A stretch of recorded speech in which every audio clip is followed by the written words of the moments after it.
DMFT fund से यहाँ पर जिम बनाए गए हैं, डीएमएफटी फंड से गाड़ियां खरीदी गई है, डीएमएफटी फंड से डिस्ट्रिक्ट कलेक्टर्स ने अपने अपने ऑफिस का रिनोवेशन किया है, कई सारे इक्विपमेंट्स खरीद लिए गए, यानी कि जो उसका पर्पस वो बिल्कुल अलग तरह से यूज हुआ। बोकारो में जो हुआ है that is just tip of the iceberg, यानी एक झलक है जो पूरे के पूरे झारखंड में हुआ है। 40 करोड़ में पूरे बोकारो के सरकारी स्कूल को नए तरीके से बनाया जा सकता था, पर पेंटिंग के नाम पर 40 करोड़ का बिल इन्होंने जो है कहाँ दिया है, बाला पेंटिंग के नाम पर खर्च कर दिया है। प्रधानमंत्री खनिज क्षेत्र कल्याण योजना, यानी कि खनिज क्षेत्र कल्याण योजना का मतलब है कि जो खनिज जहां पर से निकाला जा रहा है वहीं से खनिज के पैसे का उपयोग वहां के कल्याण में किया जाए।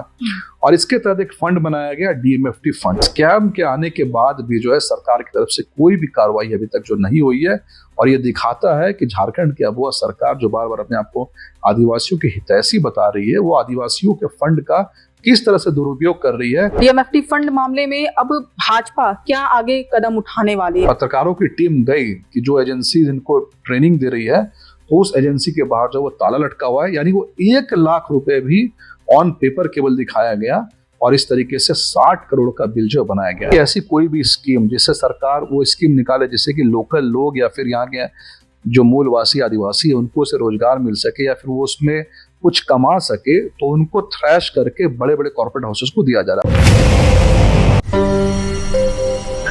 मुख्यमंत्री हेमंत सोरेन एक तरफ कहते हैं कि उनकी सरकार में किसी तरह की कोई मनमानी नहीं चलेगी, अधिकारी कोई एक तरह की गड़बड़ी नहीं कर सकेंगे, लेकिन वहीं दूसरी तरफ एक बड़ा घोटाला सामने आता है। इस घोटाले का नाम है डीएमएफटी घोटाला, यानी कि खनन वाले क्षेत्र में जो आदिवासियों के कल्याण के लिए डीएमएफटी फंड रिलीज होता है, उसमें एक बड़ा घोटाला देखने को मिला। और ये घोटाला किया है बोकारो की पूर्व डीसी विजया जाधव ने, जिनके बारे में कहा जाता है कि वो करप्शन को लेकर के नॉन टॉलरेंट है, बहुत ही सख्त रवैया है उनका।